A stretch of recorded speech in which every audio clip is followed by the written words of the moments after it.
Jadi yakinilah setiap kita hidup akan ada ujian datang. Makin kuat iman kita makin besar ujian. Tapi kata Nabi SAW, Allah tidak akan menguji hambanya melampaui kapasitasnya. Pasti kita mampu melaluinya. Dan Allah akan datangkan pertolongan-pertolongan yang di luar daripada akal kita. Makin datang ujian, bukan kita putus asa, tapi makin dekatkan diri kepada Allah SWT. Ada ujian datang, Alhamdulillah.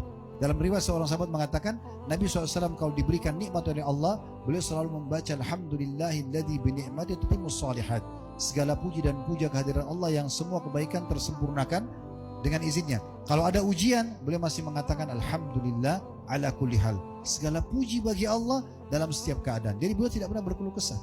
Beliau hadapin masalah itu. Ujian ini teman-teman sekalian kalau datang, dia adalah sekolah terbaik, memberikan pengalaman yang baik buat kita. Dengan itu kita jadi tahu, oh ternyata ini baik, ini buruk, saya harus begini, saya jangan begini. Itu ujiannya.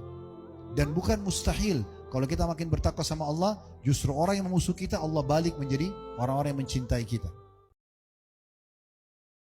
Sunnah Nabi SAW kalau bertamu, berdiri di sisi pintu yang tidak dibuka oleh tuan rumahnya. Jadi kalau dua daun pintu, ini yang dibuka sebelah kiri, sebelah kanannya misalnya kita berdiri di situ. Jadi supaya tidak kelihatan hal-hal yang tidak baik dalam rumahnya misalnya. Kalau dia bilang silakan masuk, masuk saja. Tapi bukan silakan duduk, baru silakan masuk. Saya berapa kali bertamu rumah orang, silakan masuk Ustaz. Saya masuk depan pintu saja. Kenapa Ustaz nggak duduk? Loh tadi kan silakan masuk. Belum silakan duduk ini.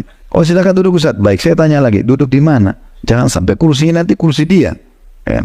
Selesai itu sudah duduk. Lalu kita ngomong apa yang kita perlu ngomong. Jangan buka-buka toples kan.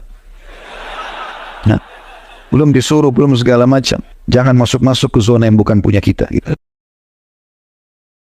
Puasa Senin dan Kamis. Ini coba dirutinkan teman-teman sekalian. Dan ada satu kata kunci rahasia dalam ibadah, yaitu dipaksakan. Dan Allah meminta kita untuk menambah amal dan derajat kita di surga dengan 2 hari saja. Senin dan Kamis. Kita masih punya Selasa, Rabu, Jumat, Sabtu, Ahad. Masih ada 5 hari yang lain. Dan waktu Nabi SAW ditanya, kenapa anda berpuasa Senin dan Kamis ya Rasulullah? Kata Nabi SAW, karena pada 2 hari ini laporan amal diangkat kepada Allah. Dilaporkan, dan aku ingin pada saat amalku dilaporkan, aku sedang berpuasa. Dan kalau anda berpuasa 2 hari setiap pekan, Senin Kamis dan terusnya, maka 1 bulan kita punya 8 hari, dari 30 hari sebulan itu sudah safe, aman, tertulis ibadah puasa. Dan puasa ini teman-teman amal yang paling besar pahalanya. Ini orang yang perlu dikasihani. Kenapa? Dia berpikir dengan seperti ini aku insya Allah selesai. Enggak. Yang pertama dihisap nanti pada hari kiamat itu sholatmu. Ketika sholatmu yang lainnya akan baik. Kenapa? Bisa jadi kau sekarang baik ria. Bukan untuk Allah. Enggak ada Allah di dirimu. Kau bantu orang, kau nolong orang, macam-macam. Tapi semuanya adalah untuk kepentingan diri sendiri. Ingin dipuji, ingin disanjung, ingin dihargai. Kenapa? Lah kau sholat aja enggak. Kau enggak pernah minta sama Allah. Gimana kau seperti itu? Apa aku sedekah lillahi ta'ala? Benar lillahi ta'ala. Kau lillahi ta'ala, nih yang enggak keluar duit. Sholat enggak keluar duit. Kenapa kau tidak melakukan itu? Tapi nasihati dia dan doakan. Semoga Allah membuka pintu hidayah bagi dia. Hadza wallahu a'lam bishawab. Beberapa catatan tentang puasa Senin Kamis. Pertama, keutamaan puasa Senin Kamis. Usamah bin Zaid radhiyallahu anhuma, beliau menceritakan bahwasanya Nabi SAW terbiasa puasa setiap Senin dan Kamis. Ketika beliau ditanya alasannya, beliau bersabda yang artinya, sesungguhnya amal para hamba disampaikan kepada Allah setiap Senin dan Kamis. Kedua, apakah niat puasa Senin dan Kamis harus dimulai sejak sebelum subuh? Mayoritas ulama Hanafiyah, Syafi'iyah dan Hambali berpendapat bahwa tidak disyaratkan niat puasa sunnah harus dihadirkan sebelum subuh. Ketiga, bolehkah puasa Senin saja atau puasa Kamis saja? Para ulama menegaskan, puasa di 2 hari ini bukan satu kesatuan. Artinya, orang boleh puasa Senin saja atau Kamis saja. Karena tidak ada perintah dari Nabi SAW bahwa 2 hari itu harus dipasangkan. Demikian pula tidak ada larangan dari beliau untuk puasa Senin saja atau Kamis saja. Keempat, bolehkah niat puasa Senin Kamis digabungkan dengan puasa sunnah yang lain? menggabungkan beberapa niat ibadah dalam satu amal dikenal di kalangan para ulama dengan istilah tasyrikun niyah. Hukumnya, jika amal itu bisa digabungkan, maka dia boleh digabungkan dan dia bisa mendapatkan dua ibadah. Seperti orang yang mandi junub pada hari Jumat, untuk mandi Jumat dan sekaligus untuk menghilangkan hadas besarnya. Maka status hadas besar akibat junubnya hilang dan dia juga mendapatkan pahala mandi Jumat. Kelima, pahala tetap mengalir sekalipun tidak puasa.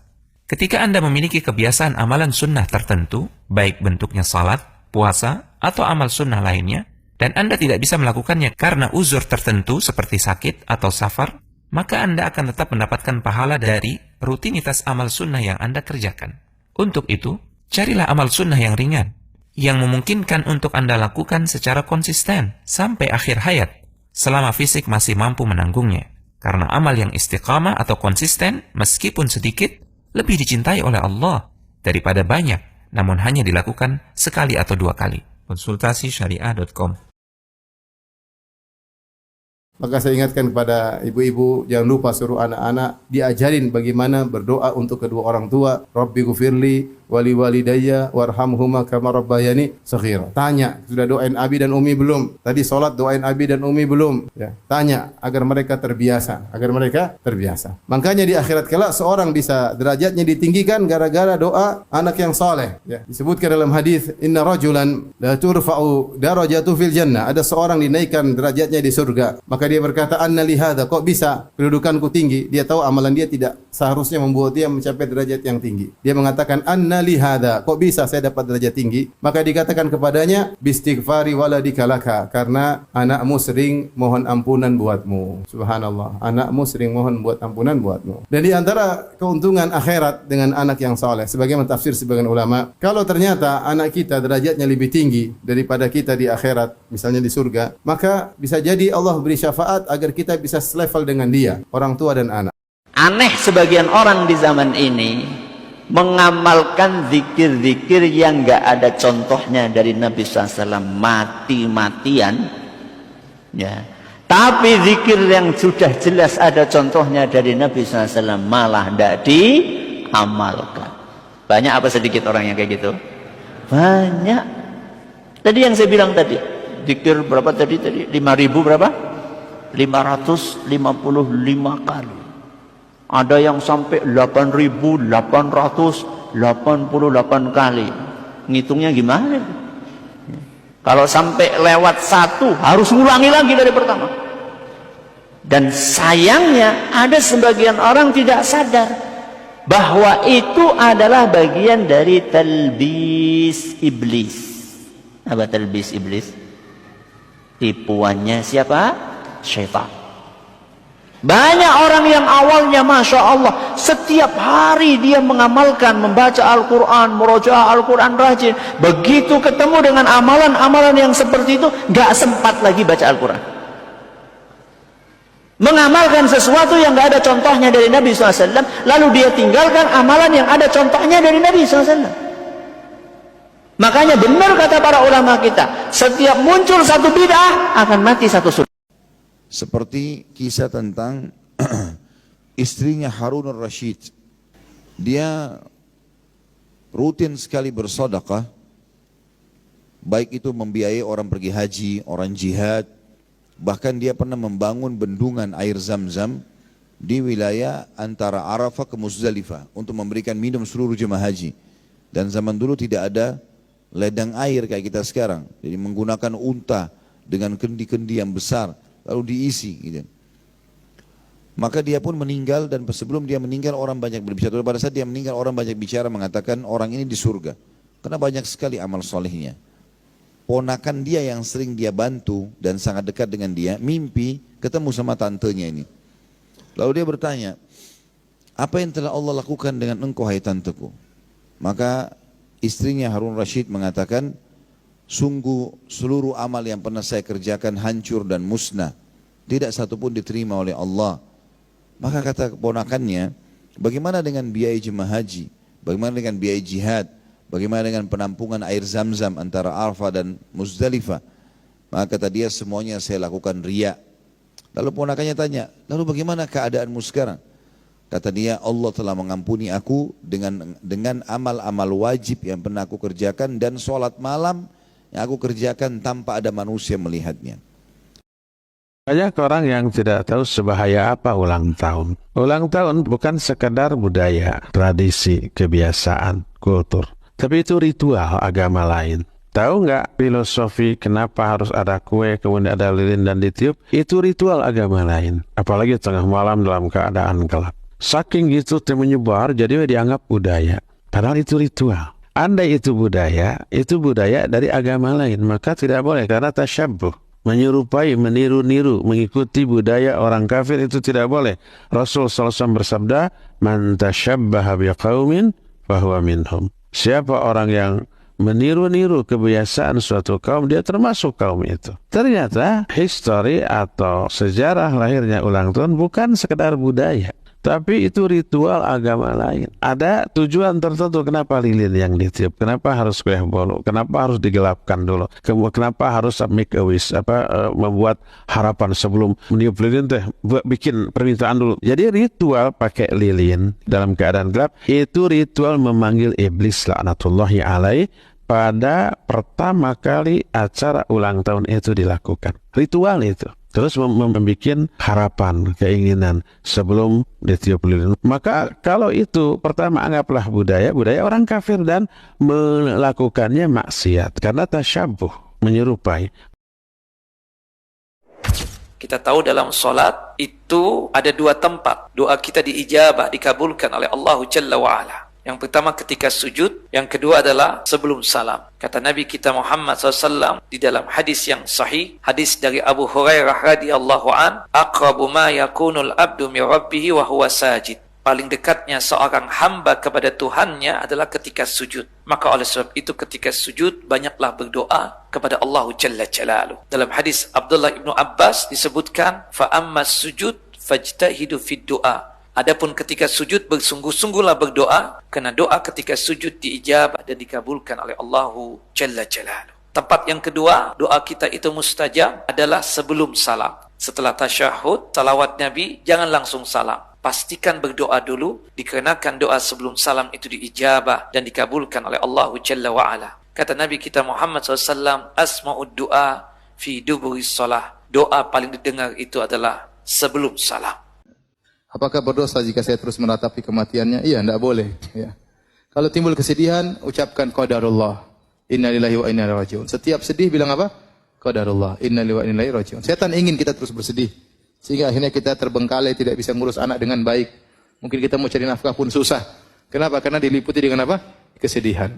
Akhirnya khawatirnya kalau terus bersedih, akhirnya meratapi seakan-akan protes dengan takdir Allah Subhanahu. Dan itu dosa. Kalau sudah sampai pada tahapan tersebut, maka itu apa? Dosa. Maka setiap kita sedih kita bilang qadarullah innalillahi wa inna ilaihi raji'un. Nah kalau seandainya ingin ingat kematian, nggak perlu repot-repot Anda berjalan dari Banda Aceh menuju ke Surabaya, cuman sekedar untuk lihat kuburan. Kuburan di samping rumah Anda bisa mengingat Anda kepada kematian atau tidak? Kalau bisa ya sudah, itu sudah cukup. Nah kenapa dia harus berjalan ke kuburan sana?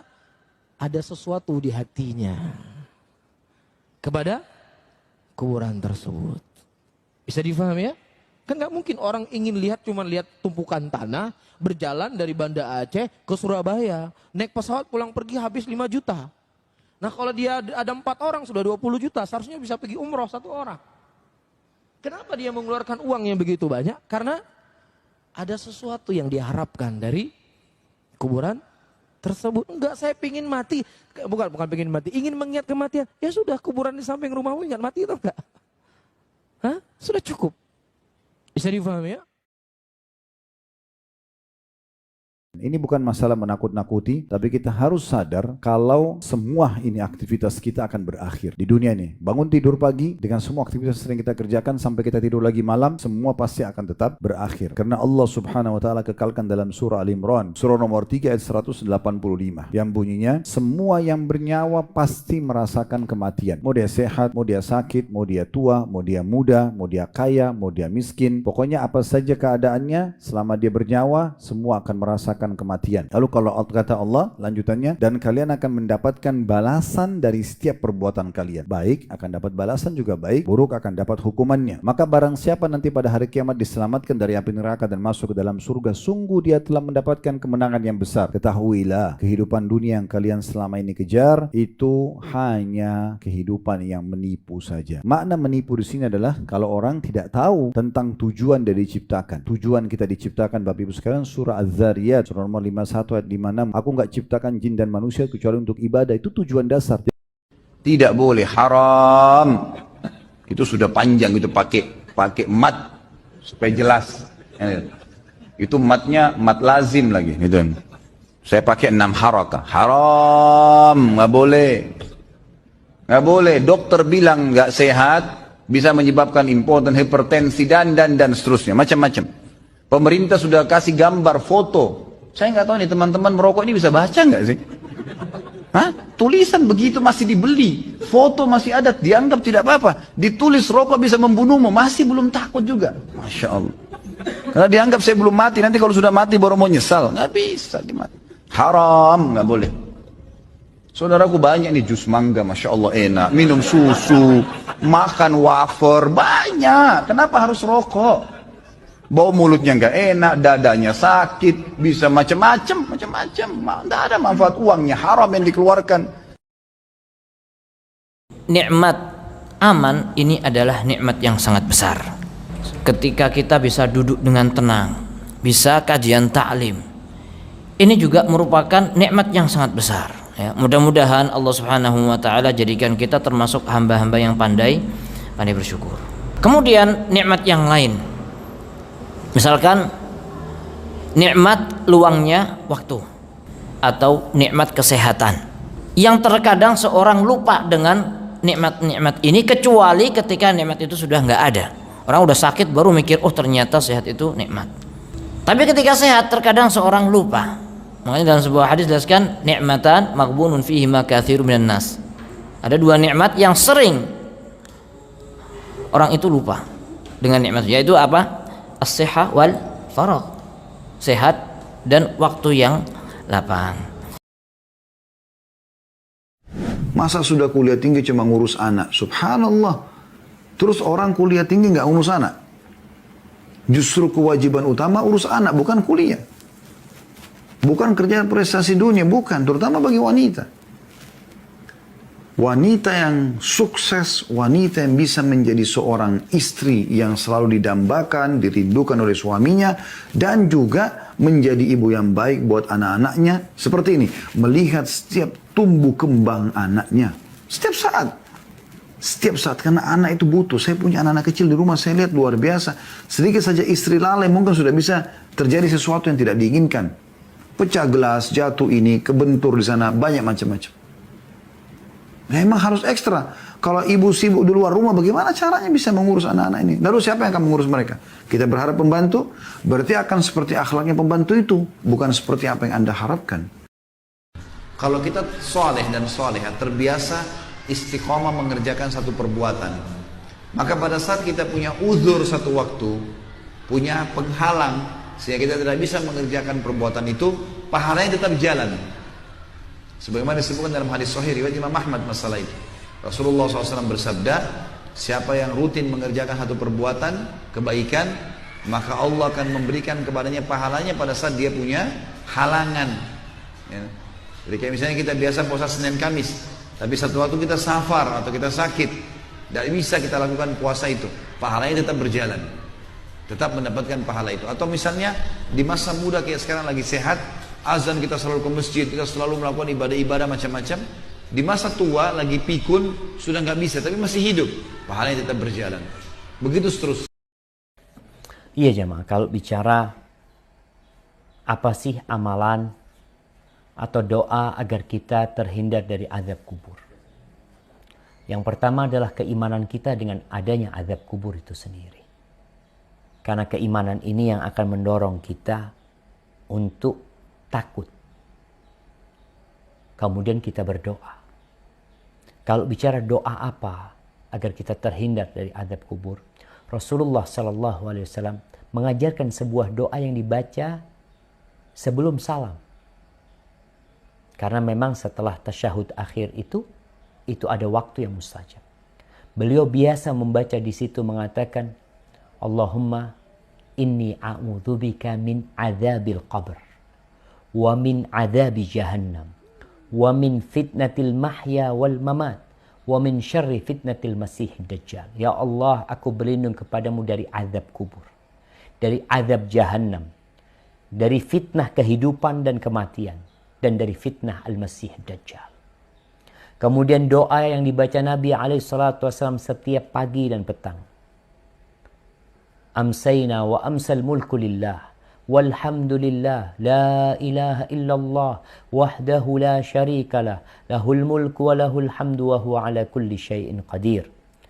Allahumma inni as'aluka khaira ma fi hadhihi al-lailah wa khaira ma ba'daha wa a'udzu bika min syarri ma fi hadhihi al-lailah wa syarri ma ba'daha. Rabbi a'udzu bika minal kasali wa su'il kibab. Nih di akhir doa Nabi mengatakan, ya Allah, aku berlindung kepadamu, ya Rabbi, aku berlindung kepadamu dari malas dan dari umur tua. Rabbi a'udzu bika min adzabin finnar wa adzabil qabr. Ya Allah, aku berlindung kepadamu dari azab di neraka dan azab di kuburan. Itu doa yang dibaca Nabi SAW. Maka hendaklah kita berusaha untuk membacanya dengan penghayatan. Bukan sekedar wirid, kita baca itu tapi kita tidak menghayati doa tersebut. Kenapa? Karena kata Rasul SAW, la yastajibullah. Allah tidak mengabulkan doa dari hati yang lalai. Manfaat sholat jenazah bagi mayit. Di sini dikatakan mensolati mayit akan mengampuni dosa-dosanya. Dan syafaat dari saudara-saudaranya akan diterima. Hakikat dari mensolati jenazah adalah permohonan ampunan untuk mayit. Mereka ini pemberi syafaat. Memberi syafaat dalam bentuk apa? Doa. Agar si mayit ini diampuni. Nah, Nabi SAW memberikan jaminan jika yang sholat itu 100 semuanya ngasih syafaat, maka syufi'u fihi, syafaatnya akan diterima. Berdasarkan hadis Aisyah radhiyallahu anha, Nabi SAW bersabda, tidak ada seorang mayit pun yang disolati oleh sekelompok orang di kalangan kaum muslimin lalu mencapai 100 orang dan semuanya ngasih syafaat kepadanya kecuali syafaatnya akan diterima. Syaratnya 100 orang ini semuanya mendoakan mayit, maka doa dari 100 orang ini diterima. Azab kubur akan datang kepada seseorang walaupun belum pasti dia masuk ke neraka. Ada orang bermaksiat misalnya, suka gunjing orang misalnya. Sebagaimana hadis yang pernah kita jelaskan, waktu Nabi SAW lewat di 2 kuburan, beliau berkata apa?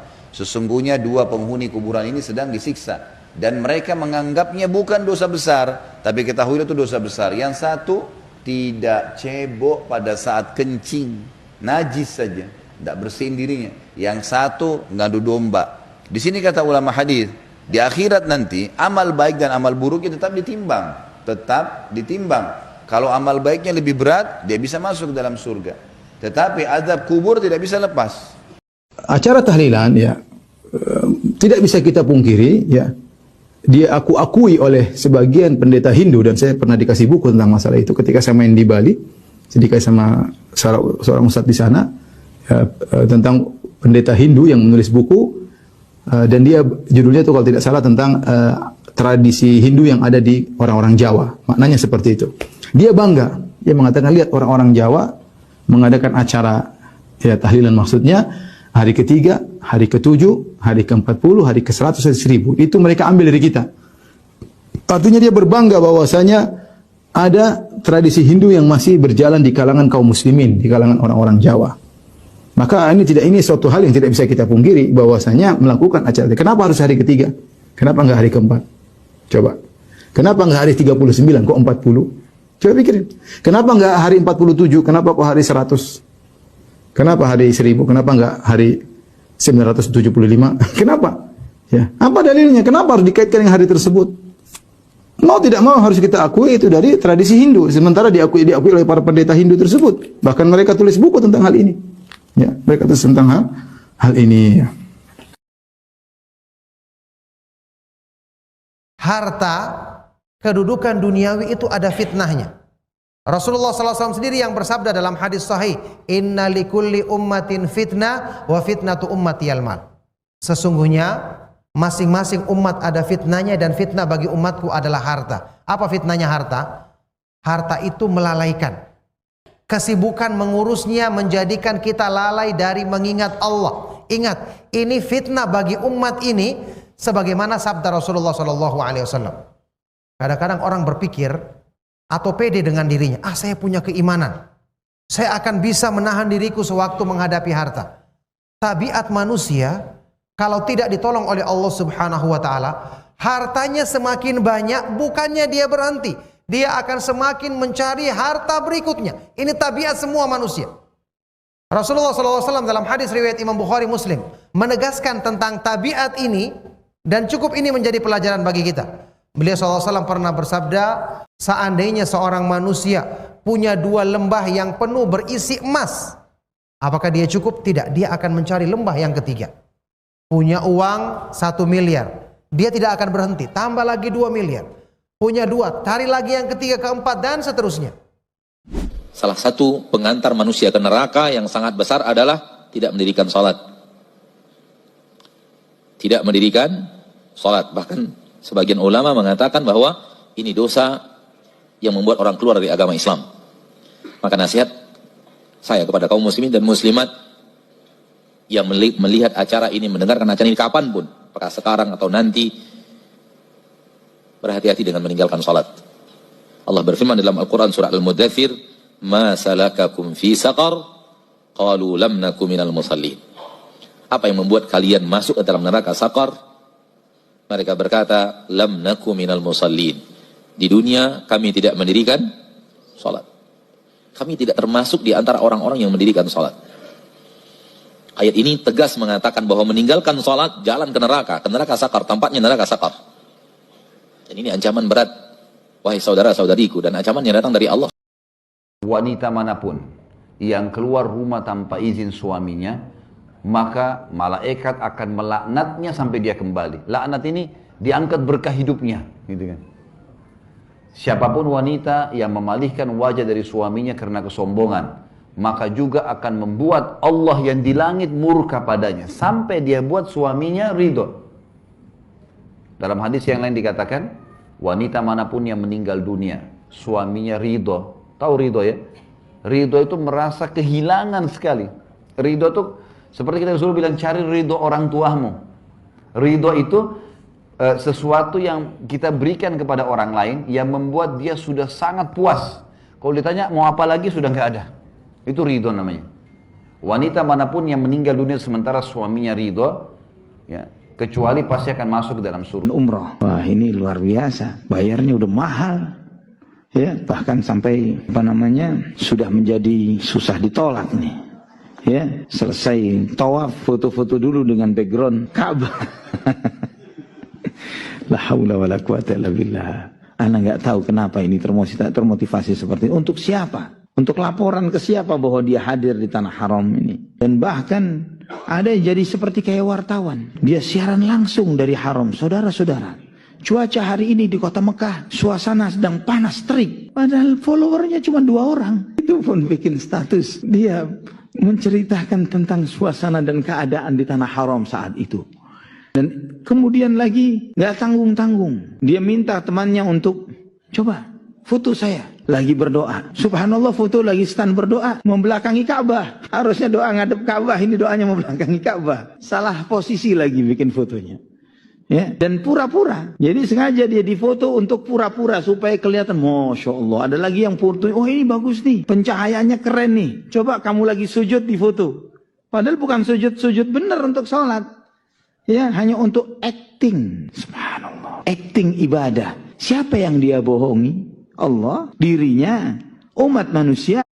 Kaum muslimin semoga dirahmati Allah, kami memiliki tulisan sikap pertengahan mengenai biaya sekolah atau pondok pesantren. Karena ada yang memberikan komentar sekolah sunnah itu mahal, biaya pondok pesantren itu mahal. Nah, kita perlu sikap pertengahannya. Bagi wali santri perlu tahu bahwa pendidikan itu perlu biaya. Jangan sampai menuntut sekolah murah saja atau mencela mengkomentari di belakang tanpa membantu mencari solusi untuk sekolahnya. Kemudian bagi pengurus pondok atau yayasan hendaknya amanah mengurus uang umat. Apabila apabila pondok dibangun dengan mayoritas donasi, maka tidak boleh mencari keuntungan sebesar-besarnya sehingga yang masuk hanya orang kaya saja, seperti itu. Dan yang namanya orang tua perlu paham bahwasanya menuntut ilmu perlu biaya. Kadang-kadang untuk pendidikan dunia mereka mengeluarkan sebanyak-banyaknya, sedangkan untuk urusan agama mereka terkesan tidak mau mengeluarkan biaya yang banyak seperti itu. Sebagaimana perkataan ulama, man talabal hadisa aflas, barang siapa menuntut ilmu hadis maka dia siap-siap bangkrut. Dan juga perlu dipahami bahwasanya kita perlu ikhlas untuk mendidik anak-anak kita, dan sekali lagi itu semua butuh biaya. Bagi orang tua yang merasa pendidikan mahal, maka dia bisa homeschooling atau mencari sekolah yang murah atau gratis. Ini banyak juga, jadi disesuaikan dengan kemampuan, tidak perlu dipaksakan, karena membiayai anak adalah kewajiban orang tua, bukan dibebankan kepada pondok pesantren, dan tidak harus sesuai dengan selera orang tua. Intinya semua dikomunikasikan dengan baik. Izin bertanya Ustadz, apa hukumnya berziarah ke kuburan para wali atau kuburan orang soleh? Apakah itu diperbolehkan atau tidak? Syukran Ustadz. Kita tahu bahwasanya berziarah kepada kuburan adalah dianjurkan. Kata Nabi SAW, zurul kubur, ziarahlah kuburan. Dulu Nabi pernah larang, kata Nabi, kuntu nahaitukum an ziyaratil kubur. Aku dulu larang kalian untuk ziarah kubur. Kata Al-Muhallab, salah ulama mengatakan karena Nabi masih khawatir dulu orang-orang baru Islam, masuk Islam khawatir masih ada tradisi jahiliyah bisa terjumus dalam kesyirikan, maka Nabi larang dulu. Kemudian Nabi lihat ada maslahat, ya. Tatkala orang iman sudah kuat, Nabi mengatakan fal ana fazuruha. Sekarang ziarahilah kuburan. Fa innaha tudzakirukumul akhirah. Sungguhnya ziarah kuburan itu mengingatkan kalian kepada hari akhirat. Ya, dan oleh karenanya fungsi ziarah kubur dua. Kita ingat akhirat, yang kedua kita mendoakan penghuni kubur, karena penghuni kubur mereka sudah tidak bisa lagi beramal soleh, ya, maka mereka perlu untuk didoakan. Sebagaimana ketika mereka meninggal, mereka sudah tidak bisa sholat. Kalau mereka sholat, ya sholat sendiri, ngapain kita sholatin? Sekarang kalau ada orang masih hidup kita sholatin, ini nggak mau lah. Dia bisa sholat sendiri. Kenapa kita sholatin dia? Sih sudah meninggal, tidak bisa sholat lagi, maka kita sholatin. Oleh karenanya kita dianjurkan untuk berziarah kepada kuburan, ya, termasuk kuburan orang-orang soleh, ya. Sebagaimana kalau kita di Madinah, kita ziarah kuburan Nabi sallallahu alaihi wasallam, kuburan Abu Bakar dan Umar. Kita berziarah kepada kuburan Baqi, di situ banyak para sahabat, kita mengenang jasa mereka, kita doakan mereka. Nabi suruh berziarah ke kuburan syuhada Uhud untuk mendoakan mereka. Ini menunjukkan orang soleh memiliki tempat di hati kita, ya. Jadi tidak mengapa kita ziarah ke kuburan orang-orang yang kita anggap wali-wali Allah atau orang soleh. Tetapi ya yang dilarang adalah jangan minta-minta kepada mereka. Ya, jangan minta-minta kepada mereka. Jangan kemudian mengambil pasir di kuburan mereka. Ini kebiasaan orang Syiah, ya. Bahkan disebutkan oleh Al-Ghazali bahwasanya mengusap-ngusap kuburan adalah kebiasaan Yahudi Nasrani dahulu.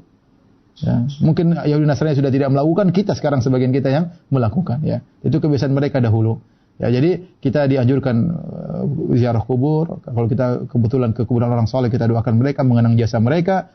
Tapi bukan sebaliknya, kita malah minta doa sama mereka, malah ngambil pasir di mereka, kemudian usap-usap badan di kuburan mereka. Ini adalah kekeliruan, ya. Kemudian yang berikutnya juga, kalau ternyata kuburan wali tersebut misalnya harus membutuhkan safar yang jauh, maka tidak harus, karena Nabi mengatakan la tusyaddur rihal illa ila salasati masajid. Tidak boleh bersafar dalam rangka mencari keberkahan suatu tempat kecuali pada 3 tempat, Masjid Nabawi, Masjidil Haram, Masjidil Aqsa.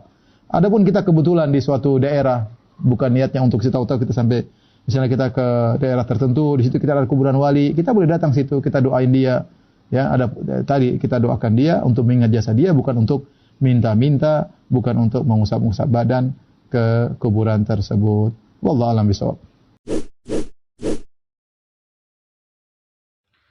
Bagaimana cara menasehati suami yang sangat sulit diajak untuk sholat, pengajian, dan lain-lain? Kadang ujung-ujungnya ribut dan dianggap mengatur suami.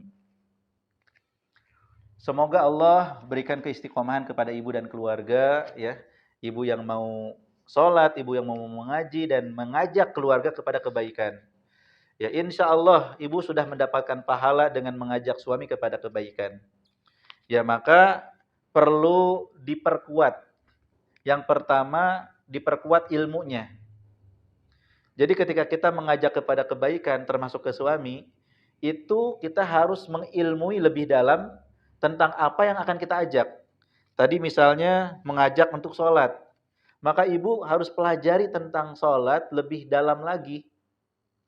Ya, sholat itu hukumnya apa ya? Gitu ya. Kemudian siapa yang menyuruh untuk sholat? Bagaimana cara supaya sholat khusyuk? Ya. Bagaimana caranya supaya sholat jadi penyejuk mata? Ibu pelajari tentang sholat. Dan ibu rasakan lezatnya sholat seperti kata Rasulullah, ya Bilal arihna bis sholat. Wahai Bilal, istirahatkan kami dengan sholat. Beliau juga bersabda, waju'ilat qurrata aini fis sholat. Dijadikan penyejuk mataku dengan sholat. Ibu rasakan dulu sholat itu begitu nikmat gitu. Ketika ibu sudah tahu ilmunya, ibu merasakan sholat, ya, ibu selanjutnya belajar bagaimana cara ngajak kepada suami. Yang ngajak suami untuk sholat.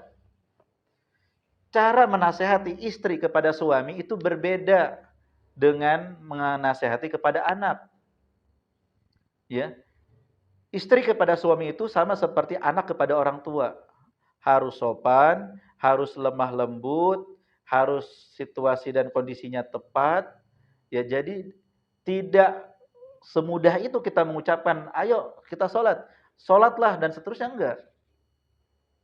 Mungkin sambil dipeluk suaminya, sambil dicium pipinya, sambil dibisikin, ayah sudah sholat belum? Iya. Pelan-pelan. Ketika hati sedang tenang, sedang nyaman, dikasih tahu enggak? Ya. Tahu enggak Abi atau ayah atau Pak? Pembeda seorang Islam dengan yang bukan Islam tuh sholat tuh Pak, kata Rasulullah. Semoga kita semua dimudahkan untuk sholat ya, sambil senyum. Ya, jadi jangan menampakkan sedang menggurui, jangan menampakkan sedang lebih pintar daripada suami. Pelan-pelan, lemah lembut, cari momen yang pas, situasi kondisi yang bisa diterima oleh si suami. Ketika ngajak sholat, demikian juga ketika ngajak yang lain. Ya, ibu ngajak kepada pengajian, ibu harus tunjukkan bagaimana perubahan ibu setelah ngaji yang berbeda daripada sebelum ngaji. Ya, ibu dapat ilmu di pengajian, ibu amalkan di rumah, ibu praktekkan pada suami lebih baik lagi pelayanannya, tutur katanya lebih lembut lagi, tidak ada nusyus atau pembangkangan, sehingga suami ngelihat, oh ini manfaatnya istri ngaji bagus banget nih. Ya, senang deh lihat istri ngaji, tambah sopan sama suami, tambah lembut sama suami, tambah baik pelayanannya, tambah taat. Jadi suami semangat. Ya, ngedukung, malah kalau istrinya nggak ngaji malah ditanyain, "Kenapa nggak ngaji?" gitu. Kenapa? Karena dia merasa mendapatkan manfaat dari ngajinya itu. Tapi kalau ibu pulang ngaji, ibu tambah sombong, ya, merendahkan suami, bilang suami nggak punya ilmu, bilang suami jahil, bilang suami ahli neraka lagi. Aduh bu. Suami tambah nggak seneng nanti dengan pengajian, ya. Jadi harus lemah lembut sama suaminya.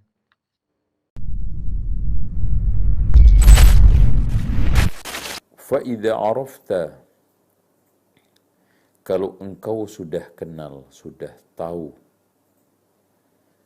أَنَّ هَذَا الَّذِي يُسَمِّيهِ الْمُشْرِكُونَ فِي زَمَنِنَا كَبِيرُ الْإِعْتِقَادِ, yang disebut, yang digaungkan, yang disosialisasikan orang sekarang, i'tiqad, ternyata syirik. Mereka mengumbar berbagai macam opini, ini keyakinan saya, ini adalah akidah saya. Ternyata yang diklaim akidah, yang diklaim keyakinan itu syirik. Huwa syirku alladhi nazala fihi al-Quran, bahkan sejatinya adalah kesyirikan yang telah Allah turunkan di dalam Al-Quran. Betapa banyak di kalangan sekitar kita, terutama di kampung-kampung, meyakini bahwa ini adalah keyakinan saya, bahwa sedekah bumi merupakan tradisi yang baik, keyakinan. Sedekah laut, Bahkan ada di antara mereka menolak bagebluk dengan membuat orang-orangan. Entah itu diletakkan di depan rumah-rumah, atau di jalan-jalan, atau di sawah-sawah. Ini adalah keyakinan saya. Bahkan dia klaim ini adalah kearifan lokal. Huwa syirkul ladzi nazzala fihi al-Qur'an, sejatinya adalah syirik yang Allah turunkan di dalam Al-Quran. Banyak sekali yang diklaim orang awam keyakinan dan akidah, ternyata itu adalah kesyirikan. Mengandung kesyirikan, minimal bisa menjadi pintu menuju kepada kesyirikan. Satu contoh, di antara mereka sedang mengadakan tumbalan, sedang melakukan tirakatan, sedang melakukan pengembaraan. Ternyata tirakatannya, pengembaraannya itu di dalam rangka untuk pengabdian dia kepada jin, yang itu adalah syirik yang diturunkan di dalam Al-Quran. Bukan hanya itu aja, wa qatala Rasulullah sallallahu alaihi wasallam an-nasa alaihi. Dan itu sejatinya yang Rasulullah SAW dulu perangi orang-orang musyrikun karena kesyirikan itu. Yang dia yakini orang sebagai i'tiqad, yang dinyatakan orang sebagai suatu i'tiqad, keyakinan yang harus dibela mati-matian. Fa'alam, maka ketahuilah, anna syirkal awwalina, sesungguhnya syirik orang-orang dahulu, akhafu min syirki ahli zamanina bi amrayni. Setelah kita mengetahui fakta di sekitar kita, klaim-klaim keyakinan dan i'tiqad yang itu sejatinya adalah kesyirikan, maka jadinya kita itu mengetahui bahwa syiriknya orang-orang pada zaman dahulu yang diperangi Rasulullah, yang didakwai oleh Rasulullah, itu masih lebih ringan ketimbang kesyirikan orang-orang pada zaman sekarang. Lebih berat, lebih parah. Dan bahkan mereka itu lebih berani untuk melakukan pelanggaran kesyirikan.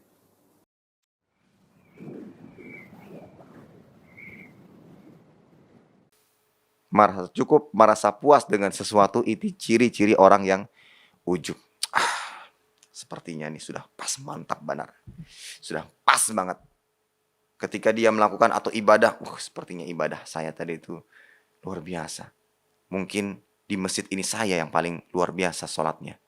Nah, merasa puas dengan sesuatu, itu ciri-ciri orang ujub. Sementara orang yang beriman, bahkan disebutkan oleh para ulama, ciri-ciri orang yang berusaha ikhlas, ciri-ciri orang ikhlas adalah senantiasa merasa kurang ikhlas. Ciri-ciri orang yang berusaha ittiba dengan sunnah Nabi SAW, merasa kurang sempurna ibadah, sehingga dia apa? Terus belajar.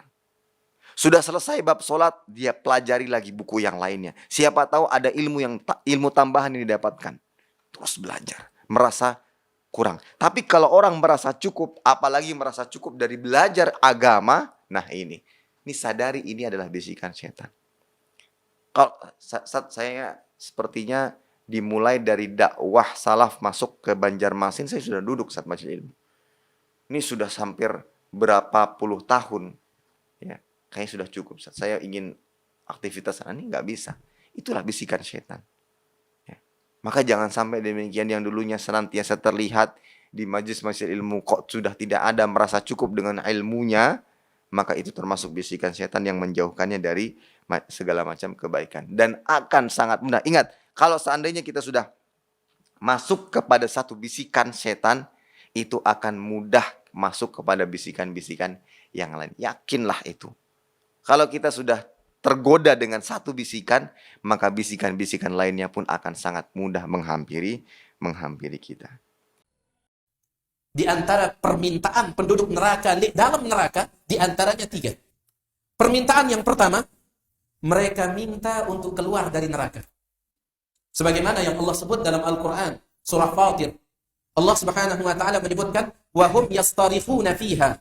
Dan mereka penduduk neraka yastarifun, menjerit-jerit, berteriak-teriak di dalam neraka. Karena si angkun hebatnya siksaan neraka, sampai teriak, sampai menjerit. Apa kata mereka? Rabbana akhrijna na'mal salihan ghairal ladzi kunna na'mal. Wahai Allah, wahai Tuhan kami, biarkan kami keluar sebentar saja untuk melakukan amal saleh yang dahulu tatkala hidup di dunia kami tidak lakukan. Sadik kami ya Allah kesempatan kedua. Sadik kami sugul dari neraka ini supaya bisa melakukan amal saleh yang dahulu tatkala kesempatan pertama kami tinggal. Kira-kira bau ke surga atau tidak? Pada bau. Allah Subhanahu wa taala mengatakan, "Awalam nu'ammirkum ma yatadhakkaru fihi man tadhakkara wa ja'akumun nadhir." Sebenarnya dulu di dunia kami sudah berikan kalian umur cukup untuk kalian gunakan berpikir. Padahal tidak mikir. Dulu di dunia kami sudah berikan umur cukup untuk sadar. Tetapi kalian yang tidak mau sadar. Waja'akumun nadhir. Bahkan sudah datang peringatan dari Allah Subhanahu wa ta'ala. Datang peringatan dari Allah. Kemudian Allah katakan, "Fadhuku fama lidh-dhalimina min nasir." Rasakanlah sekarang siksaan. Jadi ini pengendeng penduduk neraka si pertama. Pengendeng untuk apa? Keluar. Di dalam ayat sajdah si biasa bacaan subuh Jumat. Ketika salat subuh Jumat biasa membaca ayat sajdah. Di sana dikatakan wa ammal ladzina fasaqu fama'wahumun nar. Adapun orang-orang fasik, pelaku dosa, pelaku maksiat, tempat mereka neraka. Kullama aradu an yakhruju minha. Setiap kali mereka ingin keluar dari neraka, u'idu fiha, dikembalikan lagi. Setiap kali ingin keluar, dikembalikan lagi. Ini pengendeng penduduk neraka si pertama, ingin keluar. Nah, setelah mereka tahu ternyata tidak bisa keluar, maka mereka pindah kepada permintaan kedua. Sugul dek bau, akhirnya mereka pun minta dimatikan saja.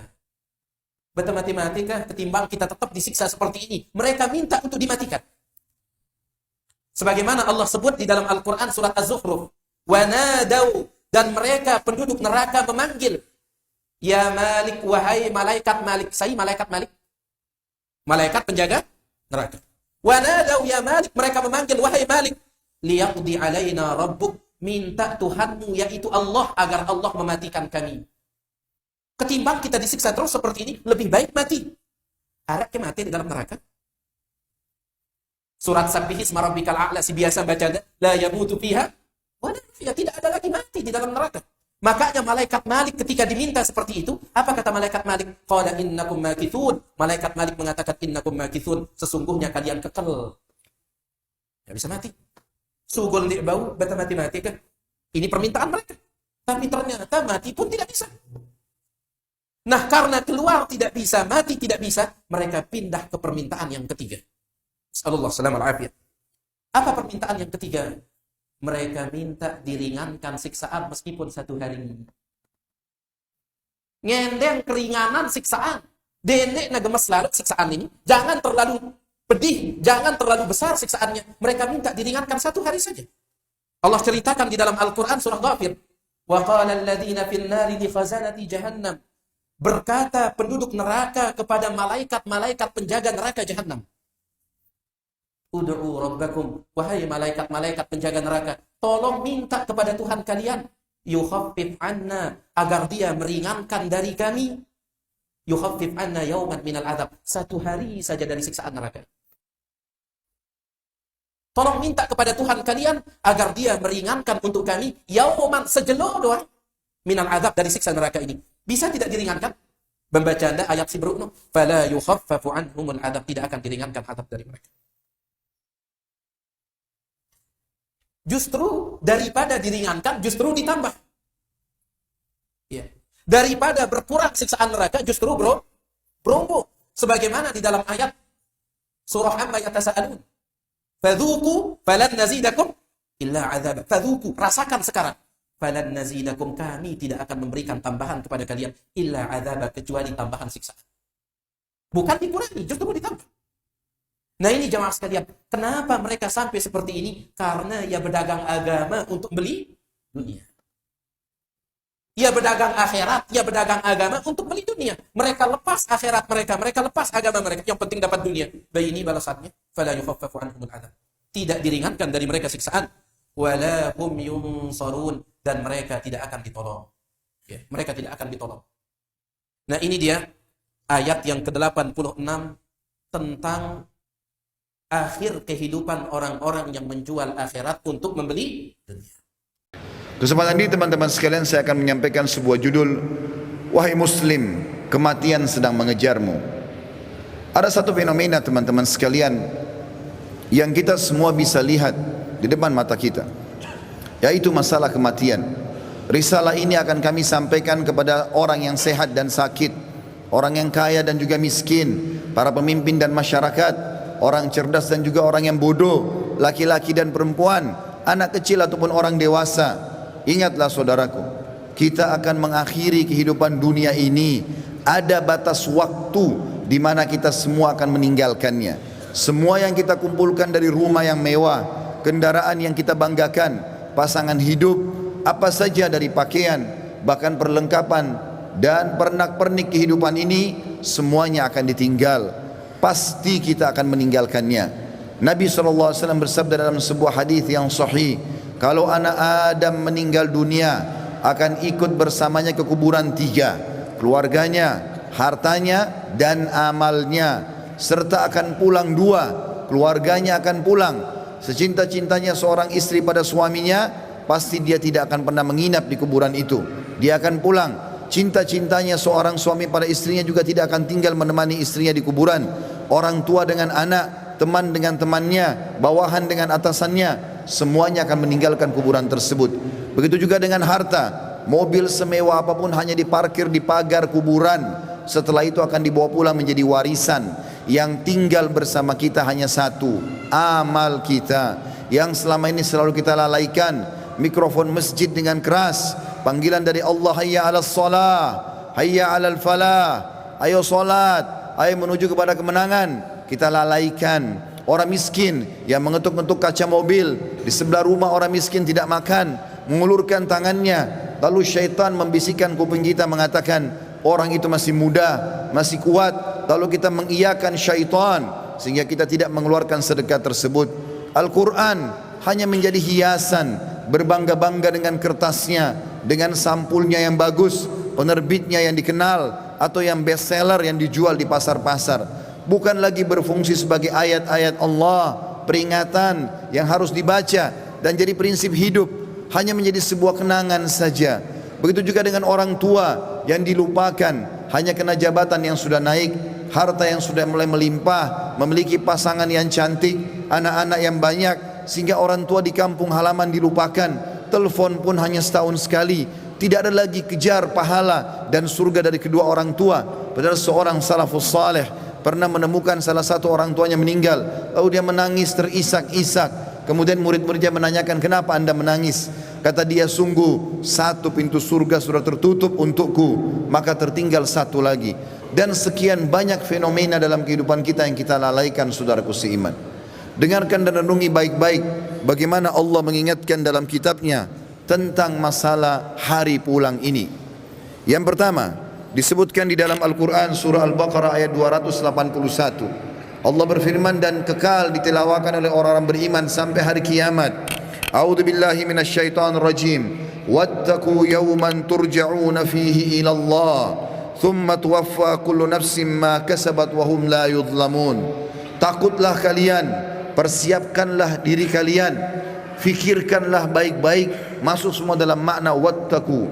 Hati-hatilah kalian dengan hari di mana kalian akan dikembalikan kepada Allah. Kemudian setiap jiwa akan diberikan balasan dan laporan dari amal-amalnya, baik ataupun buruk, dan mereka tidak akan dizalimi sedikit pun. Kalau hari ini teman-teman kita melihat seseorang kerabat kita, teman sejawat kita, partner bisnis kita dibungkus dengan kain kafan dan meninggal, dan kita mengantar ke kuburan sebagaimana mungkin itu sudah pernah kita lakukan, maka satu waktu nanti kita yang akan diantar. Teman-teman sekalian masih malas sholat, sholatlah teman-teman sebelum anda disolati oleh orang-orang. Banyak orang meninggalkan saf pertama masjid, padahal itu keutamanya sangat besar, tapi dia menunggu dia akan disolati di saf pertama pada saat meninggal dunia. Ini kerugian, penyesalan akan datang terakhir, saudaraku seiman. Dalam ayat lain Allah berfirman, dalam surah Al-Baqarah ayat 48. A'udzu billahi minasyaitonir rajim. Wattaqu yawman la tajzi nafsun an nafsin syai'a wa la yaqbalu minha syafa'atun wa la yu'khadhu minha 'adlun wa la hum yunsarun. Hati-hatilah kalian, perhatikan baik-baik, renungi baik-baik kata Allah, hari di mana tidak ada lagi jiwa bisa membantu jiwa yang lain dan tidak akan diterima lagi rekomendasi-rekomendasi, pertolongan-pertolongan, dan juga tidak akan pernah ada yang bisa memenangkan. Di dalam ayat yang lain juga Allah mengingatkan surah Luqman, surah nomor 31 dalam Al-Quran ayat 33. A'udzu billahi minasyaitonir rajim. Ya ayyuhan nas ittaqu rabbakum wakhshaw yawman la yajzi walidun an waladihi wala mauludun huwa jazin an walidihi syai'a. Inna wa'dallahi haqqun fala taghurrannakumul hayatud dunya wala yaghurrannakum billahil garur. Artinya, hai sekalian manusia, wahai manusia, Allah panggil, dan saya ingatkan lagi di atas mimbar ini, Allah memanggil semua kita tanpa mengenal sukunya, bangsanya, jabatannya, status sosialnya, ataupun laki-laki dan perempuan, muda ataupun tua. Allah mengatakan, wahai manusia, takutlah kalian kepada Tuhan kalian dan khawatirlah terhadap hari di mana tidak akan ada lagi pertolongan, tidak ada orang tua bisa menolong anaknya, dan tidak lagi anak-anak bisa menolong orang tuanya. Sesungguhnya janji Allah pasti benar. Jangan kehidupan dunia melalaikan kalian, dan jangan sampai kalian terlalaikan. Karena ilmu agama adalah kunci segala kebaikan. Diriwayatkan oleh Al-Imam Al-Bukhari dari Muawiyah ibnu Abi Sufyan radhiyallahu anhu, Rasulullah sallallahu alaihi wasallam bersabda, "May yuridillahu bihi khairan yufaqihu fid-din." Barang siapa yang Allah inginkan kebaikan baginya, maka Allah akan fahamkan ia tentang agamanya. Al-Imam Ibnu Hajar Al-Asqalani rahimahullahu ta'ala ketika mensyarah hadis ini dalam Fathul Bari mengatakan, "Faman utiyal ilma faqad utiyal khaira kullahu wa man hurimahu fahuwal mahrum," atau kama qala. Barang siapa yang diberikan ilmu agama, maka sungguh ia telah diberikan kunci segala kebaikan. Dan barang siapa yang diharamkan dari ilmu agama, maka sungguh dialah orang yang paling merugi di dunia ini. Karena kata Imam Ibnu Qayyim rahimallahu ta'ala, "Ma min khairin fid dunya illa min atharil ilm, wa ma min syarrin fid dunya illa min atharil jahl." Tiada satu kebaikan di dunia ini kecuali sebabnya adalah ilmu agama. Dan tiada suatu kejelekan di dunia ini kecuali sebabnya adalah kejahilan, kebodohan, dan jauhnya manusia dari agama Allah Jalla wa'ala. Ilmu agama apabila kita menuntutnya, maka ia akan menuntun kita sampai ke surga Allah Jalla wa'ala. Enggan menuntut ilmu agama sejatinya enggan dituntun sampai ke surga Allah Jalla wa'ala. Di dalam sebuah hadis yang diriwayatkan oleh Imam Muslim dari Abu Hurairah radhiyallahu anhu, Rasulullah sallallahu alaihi wasallam bersabda, "Wa man salaka tariqan yaltamisu fihi ilma sahalallahu lahu bihi tariqan ilal jannah." Barang siapa yang menempuh sebuah perjalanan dalam rangka menuntut ilmu agama, niscaya Allah akan mudahkan baginya jalan menuju surga. Hadis riwayat Imam Muslim dari Abu Hurairah radhiyallahu anhu, dan juga datang dari sahabat yang mulia Abu Darda radhiyallahu anhu.